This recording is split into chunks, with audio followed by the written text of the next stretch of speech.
জনাব তারেক রহমান, আপনাকে আমাদের অনুষ্ঠানে স্বাগত জানাই। আপনি আমাদের শুভেচ্ছা এবং কৃতজ্ঞতা জানবেন। তারেক রহমান, বিএনপি তো আসলে আমাদের পিছনে লাগছে, হ্যাঁ, আমাদেরকে শত্রু বলা শুরু করছে। এবং কিভাবে দেখেন, আওয়ামী লীগের কোন সিনিয়র নেতা কোনোদিন আমাদের নাম ধরে কোনোদিন কিছু করে, আমাদের নামে মামলা দিচ্ছে, আমাদেরকে দেশ ছাড়া করছে, কিন্তু নাম ধরে এরকম করে কিন্তু আক্রমণ করে, ওনারা নাম ধরে আক্রমণ করা শুরু করছে, হ্যাঁ। এবং এটা তো আমাদের পরবর্তী সংসদ নির্বাচন ডিসেম্বর মাসে হবে, বিএনপি এভাবেই এগুচ্ছে এবং বিএনপি এটাকে একটা জিদ হিসেবে নিয়েছে, জীবন মরণ সমস্যা হিসেবে নিয়েছে। এবং বিএনপি আসসালামু আলাইকুম প্রিয় দর্শক শ্রোতা, বিএনপির ৩০০ আসনে এমপি প্রার্থী চূড়ান্ত হয়েছে, সেখানে নেই গোলাম মাওলা রনির নাম। এবার দুঃখ প্রকাশ করলেন সেই গোলাম মাওলা রনি। চলুন ভিডিওতে বিস্তারিত দেখে আসি। জনাব তারেক রহমান, আপনাকে আমাদের অনুষ্ঠানে স্বাগত জানাই। আপনি আমাদের শুভেচ্ছা এবং কৃতজ্ঞতা জানবেন। তারেক রহমান, বিএনপি তো আসলে আমাদের পিছনে লাগছে, হ্যাঁ, আমাদেরকে শত্রু বলা শুরু করছে। এবং কিভাবে দেখেন, আওয়ামী লীগের কোন সিনিয়র নেতা কোনোদিন আমাদের নাম ধরে কোনোদিন কিছু করে, আমাদের নামে মামলা দিচ্ছে, আমাদেরকে দেশ ছাড়া করছে, কিন্তু নাম ধরে এরকম করে কিন্তু আক্রমণ করে, ওনারা নাম ধরে আক্রমণ করা শুরু করছে, হ্যাঁ। এবং এটা তো আমাদের পিছনে লেলায় দাও, আমরা তো পার্সন, ব্যক্তি, বলে কুতুব দাঁড়ায় গেছে সোশ্যাল মিডিয়ায় কিছু কুতুব, ওনারা কোথায় নিয়ে যেতে চান দেশকে আমরা জানি না। ওনারা জানবেন না কেন? উনি জানবেন না কেন? আমরা জানি না মানে আমরা কোথায় নিয়ে যেতে দেশকে? আমি বলছি সব সময়, আমরা বাংলাদেশে ভারতীয় আধিপত্যবাদ চাই না, আমরা বাংলাদেশে আওয়ামী পুনর্বাসন চাই না, আমরা বাংলাদেশে একটা সাম্যের সমাজ চাই, একটা ইনসাফের রাষ্ট্র চাই। চারটা সিম্পল জিনিস আপনি জানেন না কেন? আপনারাই বাধা হয়ে দাঁড়ায় আছেন আমাদের সামনে, আমাদের স্বপ্নের সামনে, মানুষের স্বপ্নের সামনে। এবং আপনারা জানতে হবে আমরা এটা চাই। এবং আমরা আমাদের মনে করার কারণ আছে, আমাদের মনে করার ক্রেডিবল কারণ আছে যে আপনারা আওয়ামী লীগকে পুনর্বাসিত করতে চান। কেন চান সেই প্রসঙ্গে আসবো যদি আলোচনার সুযোগ থাকে। ২ নাম্বার, আপনারা ভারতের সাথে একটা নেগোসিয়েশন করেছেন, এটা আমাদের মনে করার ক্রেডিবল কারণ আছে, হ্যাঁ। এই জিনিসগুলোকে ক্লিয়ার করতে হবে আপনাদের কাছে, হ্যাঁ। আপনারা যে আলাপ করেন, আপনারা সবার সাথে আলাপ করেন, অমুক রাজনৈতিক দলের সাথে আলাপ করেন, তমুক রাজনৈতিক দলের সাথে, সুশীল সমাজের সাথে আলাপ করেন, কেন আমাদের সাথে আলাপ করতে পারেন না? কেন পিনাকি ইলিয়াস কনক সারোয়ারের সাথে কথা বলতে পারেন না? আপনারা মিটিং করতে পারেন না? করার দরকার আছে না? মানে আমরা পিপলস ভয়েস রিপ্রেজেন্ট করি না, আমাদের সাথে কথা বলেন না কেন? মানে আপনারা ৩১ দফা দিলেন, ধরেন ৩১ দফা দিলেন, ৩১ দফা তো এটা আপনার দলের দফা। তো আমরা তো সেই সময় তো আপনাদের সাথে এলাই ছিলাম, আমরা তো একসাথে লড়াই করতেছি, আন্দোলন করতেছি, আমাদেরকে দেখাইছেন। আমার প্রশ্ন এটা, মানে যেই নির্বাচনে আপনারা হারলেন, যেখানে আপনারা শেখ হাসিনা ক্ষমতায় আসলো প্রথম 1/11 এর পরে, ওই নির্বাচনে যেই সেট আপ ছিল প্রশাসন এবং আর্মিতে, স্পেসিফিক্যালি আর্মিতে, সেই সেট আপটা কি আরো প্রো ইন্ডিয়া হয়েছে নাকি প্রো ন্যাশনালিস্ট হয়েছে? প্রো ইন্ডিয়া হয়েছে, ঠিক তো? আরো খারাপ হয়েছে। তাহলে আপনি ওই র্যাঙ্ক এন্ড ফাইল এটাকে রেখে আপনাকে কিভাবে হারানো হয়েছে এটা আপনি বলেন দিন। আপনাকে হারানো হয়েছে কি? খুবই কেয়ারফুলি ডিজাইন করা হয়েছে, কনস্টিটিউশন ডিজাইন করা হয়েছে, এবং এটা বিএনপিরাও স্বীকার করতে বাধ্য হবে। ওই নির্বাচনে কারচুপি হয়েছে, ওই নির্বাচনে এমন ভাবে কারচুপি করা হয়েছে যেন বিএনপি একটা লজ্জাজনক হার হয় বিএনপি, হ্যাঁ। এবং এটা বিএনপি কে স্বীকার করতে হবে, আর স্বীকার যদি না করে তাহলে তো আমাদের বলার কিছু নাই, তাই না? তো ওই সেট আপটা আরো খারাপ হয়েছে, এবং এটা তো আর্মি করছে, ওইটা তো আর্মি করছে, তখন তো একটা আর্মি গভর্নমেন্ট, তো মইনু এবং ফখরুদ্দিনের গভর্নমেন্ট তো আর্মি গভর্নমেন্ট, আর্মি এই ইঞ্জিনিয়ারিংটা করছে, ইলেকশন ইঞ্জিনিয়ারিংটা। ওই আর্মিটা আরো খারাপ হয়েছে, ওর ভেতর থেকে ন্যাশনালিস্ট এলিমেন্ট আরো বাইরে চলে গেছে। এখন তো এটা মোরাললেস প্রো কি বলবো ইন্ডিয়ান। আর তো এই আর্মি একটা ফেয়ার ইলেকশন দেবে, হ্যাঁ, মানে করতে দেবে? এইটা বিশ্বাস করেন সম্ভব না, করতে দেবে না, হ্যাঁ। আমরা যদি ফেয়ার ইলেকশন হয়, আমার মনে হয় যে ধরেন এটা বিএনপির এটা বিএনপির জরিপ, ব্রেইন দেখছে তো, আমরা সবাই দেখছি, ব্রেইনের জরিপে ফেয়ার ইলেকশন হইলে মানে মানুষ বলছে যে আমরা 41% বিএনপি কে দেবে, অ্যাবসলিউট মেজরিটি হয় বিএনপি। কিন্তু আরো কিছু আছে ওইখানে। আচ্ছা আমি বলি, আমি গতকালকে একটা পোস্ট দিছিলাম, গতকাল না পরশু দিন, যে জামাতে ইসলামের ভোট কত। জামাতে ইসলাম ৩০০ আসনে ইলেকশন করছিল এরশাদ পড়ার পরে ৯১ সালে প্রথম। এখানে ভোট পেয়েছিল তারা ১২.৩% সম্ভব। এবং ওই সময় যদি আমরা সমস্ত ইসলামপন্থী দলগুলোর ভোটগুলো দেখি, তাহলে আমরা দেখবো 14%-এর মতো তারা ওই ভোটটা, এবং ওই ভোটটা ভালো ভোট হয়েছে, হ্যাঁ। এবং 14% কিন্তু একটা খুবই সিগনিফিকেন্ট নাম্বার। এখন অনেকে বলে 2%, 3% জামাতের ভোট, 4% ন, তারা সব আসনে নির্বাচন করেন, তারা কিছু আসনে নির্বাচন করেছিল, ওইটাকে এক করে আমি ন্যাশনাল গড় করে বলি যে 3%, কিন্তু সবগুলো আসনে যখন করেছে তখন তার প্রায় 12.5%-এর মতো পড়ছে। বিএনপির যে জরিপ, এটাতে দেখা গেছে যে জামাতের ভোট আসবে 31%। এখন ধরে ছাত্রদের ভোট ওখানে কত আসবে? 5%-এর মতো ভোট আসবে। তো আমরা যদি অন্য সমস্ত ফোর্স, বিএনপির বাইরে অন্য সমস্ত ফোর্সের একটা যদি লুজ অ্যালায়েন্স হয়, তাহলে বিএনপি একটা খুবই শক্ত প্রতিদ্বন্দ্বিতার মধ্যে পড়বে। এখন বিএনপি যেটা করছে যে ধরেন এই যে বিএনপির যারা এই অনলাইন অ্যাক্টিভিস্ট আছে তারা, বা অনলাইনে ফেসবুকে যারা লেখালেখি করে তারা গালাগালি করতেছে আমাদেরকে, সেটা আমি গাইড নেই, কিন্তু তা তো না। মির্জা ফখরুল, মির্জা আব্বাসের মতো সিনিয়র নেতারা তারা সোশ্যাল মিডিয়ার পিছনে লাগছে এবং কিভাবে আমাদের সাথে পাঙ্গা নেওয়া শুরু করছে। ধরেন এই পাঙ্গাটা যদি নিতে থাকে তারা কন্টিনিউয়াসলি, তাহলে তাদের অবস্থাটা কি? ধরেন সোশ্যাল মিডিয়ায় যারা কাজ করে, যারা কাজ করছে, যারা সোশ্যাল মিডিয়া একটা ইনফ্লুয়েন্স রাখতে পারে, ছোট হোক বড় হোক, অল্প হোক বেশি হোক কম হোক, একটা তো ইনফ্লুয়েন্স আছে, তো যারা রাখতে পারে তারা যদি পুরোটা, মানে ধরা যাক, আমি এখানে ইয়ে ছাড়াই বলতেছি, কোন আপনি, আমি, ইলিয়াস, আমরা তো কেউ অ্যান্টি বিএনপি না। আমরা তো জিয়াউর রহমান, প্রো জিয়াউর রহমান, মানে জিয়াউর রহমানকে আমাদের পলিটিক্যাল আইকন মানি, তাই না? তো আমরা তো সবাই ন্যাশনালিস্ট, তাই না? আমরা, এবং ট্রু সেন্স, মানে মানুষ যাতে সাধারণভাবে বোঝে, আমরা তো সবাই রাইটেস্ট, তাই না? তো আমাদেরকে তো শত্রু ভাবার কোনো কারণ ছিল না। আমরা তো শত্রুও না, আমরা শত্রু হতেও চাই না। আমিও তো ডাক্তার, আমাকে তো দেখাইতে পারতেন যে ভাই 31 দফায় যে চিকিৎসা সংক্রান্ত যে জিনিসটা আছে, দাদা একটু দেখেন তো এটা ঠিক আছে কিনা, দেখাতে পারতেন তো, তাইলে তো আমাদের পার্টিসিপেশন থাকতো, আমরা অন করতাম। পরবর্তী সংসদ নির্বাচন ডিসেম্বর মাসে হবে, বিএনপি এভাবেই এগুচ্ছে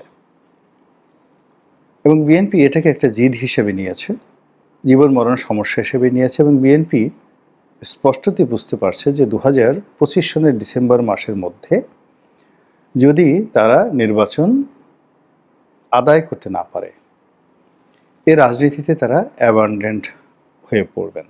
1 2 নম্বর হলো যে সরকার যদি জাতীয় সংসদ নির্বাচনের আগে ছলে বলে কৌশলে যে কোনোভাবে স্থানীয় সরকার নির্বাচন করা শুরু করে দেয় এবং সফল হতে পারে, তাহলে বিএনপির নৈতিক পরাজয় ঘটবে। এবং স্থানীয় সরকার নির্বাচন একটা জটিল প্রক্রিয়া।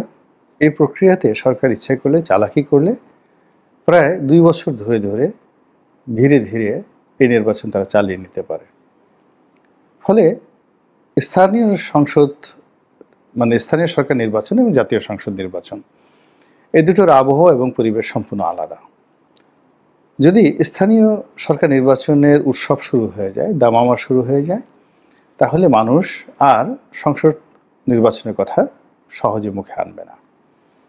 2 নম্বর হলো যে স্থানীয় সরকার নির্বাচনে যারা নির্বাচিত হবেন তারা চেয়ারম্যান, মেম্বার, পৌরসভার মেয়র, সিটি কর্পোরেশনের মেয়র সঙ্গত কারণেই মন্ত্রণালয়ের অধীনস্থ হয়ে পড়বেন। অনেকে টিউনো সাহেবের অধীনস্থ হবেন, মানে ইউনিয়ন নির্বাচনরা। তারপরে অনেকে ডিসি সাহেবের নিয়ন্ত্রণাধীন হয়ে পড়বেন, অনেকে মন্ত্রণালয়ের সেক্রেটারি সাহেবের নিয়ন্ত্রণাধীন হয়ে পড়বেন এবং সরকারি কাজকর্ম করার, তার দপ্তর চালানোর জন্য তারা সরকারের বি টিম হিসেবে সবসময় কাজ করবেন। এবং এই যে প্রক্রিয়াটি বা স্থানীয় সরকারকে শক্তিশালী করার নামে সেই তাদেরকে হাত করে দীর্ঘদিন ক্ষমতায় থাকার যে প্রক্রিয়া আইয়ুব খান শুরু করেছিলেন, ঠিক সেম কাজটি জিয়াউর রহমান সাহেব করেছেন। একই কর্ম হুসেন মোহাম্মদ এরশাদ সাহেব করেছেন। তো কাজেই এই জমানাতে যদি ডক্টর মোহাম্মদ ইউনূস এই কাজটি করেন, তাহলে তার ভবিষ্যৎ কী হতে পারে, তার উদ্দেশ্য কী হতে পারে, এটা বিএনপি বুঝে এবং তার বোঝার যথেষ্ট ক্ষমতা আছে। তো এই কারণে একটি জাতীয় সংসদ নির্বাচনকে অনিবার্য করতে এবং এটি নির্দিষ্ট সময়ের মধ্যে আদায় করার জন্য বিএনপি রীতিমতো কোমরে গামছা বেঁধে নেমেছে। এ কাজের জন্য তারা দরকার হলে আন্দোলন করবে, রাজপথ কাঁপাবে, হরতাল করবে, যা হয় আন্দোলনের ময়দানে। এবং ডক্টর মোহাম্মদ ইউনূস সরকারকে দরকার হলে তারা পরিবর্তন করবে এবং ইউনূস সরকারের সঙ্গে ধাক্কাধাক্কি করবে এবং ইউনূস সরকারের যারা আপনজন রয়েছে তাদের সঙ্গে মারামারি করবে, কিন্তু ডিসেম্বরের মধ্যে তাদের নির্বাচন করতেই হবে। তো এটা বিএনপির সঙ্গে যারা সংশ্লিষ্ট রয়েছেন, ঘনিষ্ঠ রয়েছেন, তারা সবাই জানেন। দ্বিতীয় যে বিষয়টি, সেটি হলো কারা বিএনপির মনোনয়ন পেতে যাচ্ছেন জাতীয় সংসদ নির্বাচনে। বিএনপি গত বছর যেটা করেছিল, 2018 সনে যেটা করেছিল, গত বছর নয় বিগত দিনে, তো সর্বশেষ নির্বাচনে তারা 2 জন 3 জন 4 জন করে মনোনয়ন দিয়েছে। এ কারণে মনোনয়ন দিয়েছে যে আওয়ামী লীগ সরকারের যে কুটচাল, সেই কুটচালের মধ্যে পড়ে বিএনপির কোনো প্রার্থী যদি নির্বাচন করার যোগ্যতা হারিয়ে ফেলে, সেক্ষেত্রে যেন রাতারাতি একটা বিকল্প ডামি প্রার্থী বিএনপির হাতে থাকে বা দাঁড়ানো থাকে। এজন্য একই সঙ্গে 3 জন 4 জন করে মনোনয়ন দেওয়া হয়েছে, যারা সেই বাছাই পর্বে থেকেছে এবং বাছাই পর্ব শেষ হওয়ার পরে যেদিন চূড়ান্ত প্রার্থীদের ঘোষণা করা হবে, ওই দিন বিএনপি যে কোনো একজনকে মনোনয়ন দিয়েছেন। তো সেই যে 2018 সনের রাতের ভোটের নির্বাচনে বিএনপি 300 জন সংসদ সদস্য প্রার্থী ছিলেন বটে, কিন্তু তার বিপরীতে কম করে হলেও 2000 ব্যক্তিকে মনোনয়ন দেওয়া হয়েছিল। এখন সমস্যা হয়ে গেছে যে এই যে 2000 ব্যক্তি, মানে 300 ব্যক্তি নয়, কিন্তু 2000 ব্যক্তি কিন্তু এই বছর সক্রিয় আছে এবং তারা সবাই মনে করছেন যে তারা মনোনয়ন পাওয়ার উপযুক্ত।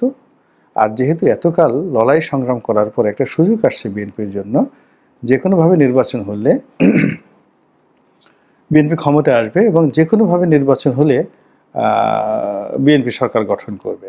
কাজেই এরকম একটা মোক্ষম সময়ে তারা কোনো অবস্থাতেই একটা রাজনৈতিক সুযোগ তারা হারাতে চান না। তো এর ফলে কি হলো, বিএনপির এমপি প্রার্থী হওয়ার জন্য, মনোনয়ন পাওয়ার জন্য একেবারে আগস্ট মাসের 10 তারিখ থেকেই লন্ডন দৌড়াদৌড়ি, লন্ডনে টেলিফোন, তারপরে বিএনপি অফিসে নিয়মিত হাজিরা, বিএনপির বড় বড় নেতাদের পিছনে চেষ্টা তদবির, সবাইকে রাজি খুশি করানোর জন্য যা হয় সব কিছু করা হচ্ছে। এবং এটা কোন পর্যায়ে যেতে পারে, যার একটা ছোট্ট উদাহরণ দিলে বুঝতে পারবেন। আওয়ামী লীগের সময়টিতে একবার ইউনিয়ন নির্বাচন হলো প্রতীকে। তো বিএনপির যারা ইউনিয়নের চেয়ারম্যান প্রার্থী, তারা তো ধানের শীষ নিয়ে নির্বাচন করবে, আওয়ামী লীগের যারা তারা নৌকায় নির্বাচন করবে। তো ধানের শীষের প্রতীক পাওয়ার জন্য হাজার হাজার চেয়ারম্যান প্রার্থী তারা ঢাকায় এসে অপেক্ষা করতে থাকলো, টাকা নিয়ে পয়সা নিয়ে। নেতাদের মানে বিএনপির যারা, ওই বিএনপির অফিসের যারা লোকজন ওই সময়টাতে যে মনোনয়ন বাণিজ্য করেছে, ওই মনোনয়ন বাণিজ্যের সঙ্গে আর কোনো মনোনয়ন বাণিজ্য ভবিষ্যতে হবে কিনা সন্দেহ। তো সেই চেয়ারম্যান প্রার্থীরা শুধুমাত্র ধানের শীষ প্রতীকটি নেওয়ার জন্য, একটা চিঠি নেওয়ার জন্য সর্বোচ্চ আত্মত্যাগ করেছে, তাদের সব কিছু বিলিয়ে দিয়েছে কেন্দ্রীয় নেতাদের প্রতি। কিন্তু তারপরেও তারা অনেকে মানে টাকা নিয়েছে, নেতারা হয়তো 10 জনের কাছ থেকে মনোনয়ন দেবেন একজন। তো রাতারাতি যদি সিদ্ধান্ত দিয়ে ফেলেন তাহলে তো হয় না। এই জন্য সেই 10 জনকে তারা শেষ ক্ষণ পর্যন্ত তারা ঘুরিয়েছে এবং সবার কাছ থেকে তারা টাকা নিয়েছে। কথার কথা, জাস্ট আমি এটাকে অভিযোগ করছি না, কিন্তু আমি যেটা বলতে চাচ্ছি যে ওই সময়টিতে বিএনপি যারা প্রার্থী, তারা এতটা যাকে বলা হয় মানসিকভাবে দৈন্যতার মধ্যে পড়েছিলেন যে এক প্রার্থী তিনি এসে 15 দিন যাবত ঢাকাতে আছেন, রোজ বিএনপি অফিসে যান, সবাইকে তদবির করেন, সবার কাছে দোয়া চান, সবাই যে যা চায় তাই দেন। তো বিএনপির চেয়ারপারসনের অফিস ঝাড়ু দিতেন এক মহিলা খালা ছিলেন, এখন আছেন কিনা জানি না। তো এক চেয়ারম্যান প্রার্থী সেই খালাকে সালাম করলেন, মানে পা ধরে সালাম করলেন, তাকে কিছু টাকা দিলেন এবং বললেন যে খালা আপনি আমার জন্য একটু দোয়া করেন। এ কারণ হলো সে ওই হোটেলে থাকেন আর সারা বিকেল ওই লেকের পাড়ে গিয়ে, গুলশান লেকের পাড়ে গিয়ে বসে থাকেন একটা ভালো সংবাদ আসে কিনা। তো এইরকম এই জমানাতেও মানে বিএনপির যে এমপি প্রার্থী যারা মনোনয়ন লাভের জন্য, তারা কিন্তু সর্বোচ্চ যে যেটা পারছে, যে মারামারি করতে পারছে মারামারি করছে, যে চাঁদাবাজি করা দরকার চাঁদাবাজি করছে, যে থানা পুলিশ নিয়ন্ত্রণ করার তা করছে, যে লন্ডন যেতে পারছে সে তারেক রহমান সাহেবের কাছে যাচ্ছে, যে বেগম জিয়াকে পাচ্ছে তাকে ম্যানেজ করার চেষ্টা করছে। তারপর তারেক রহমান সাহেব বেগম জিয়ার যে আপনজন যারা আছেন, পরিবারের লোকজন আছেন, তাদেরকে ম্যানেজ করার জন্য সর্বোচ্চ চেষ্টা চালিয়ে যাচ্ছেন এবং এটা নিয়ে অনেক অপ্রীতিকর ঘটনা ঘটছে। কিন্তু এরই মধ্যে আবার সামাজিক মাধ্যমে আমরা দেখতে পেলাম যে বিএনপি মোটামুটি একটা তালিকা করে ফেলেছে, খসড়া তালিকা করে ফেলেছে এবং এটা বিগত দিনের মতো নয়। আগে যেভাবে একাধিক প্রার্থী ছিল, এবার একাধিক প্রার্থী নয়, এবার সিঙ্গেল প্রার্থী দেওয়া হবে, এরকম সামাজিক মাধ্যমে খবর এসেছে এবং অনেক জায়গায় অনেক প্রার্থীর নামও চলে এসেছে। তো যাদের নাম আসছে তারা তো খুব খুশি, তাদের লোকজন নানা রকম যাকে বলা হয় মিছিল মিটিং করে যাচ্ছে।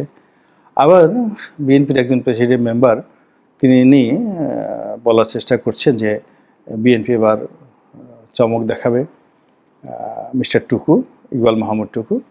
তো তিনি বলছেন চমক দেখাবে এবং বিএনপি সৎ, যোগ্য এবং ভালো প্রার্থী খুঁজছে।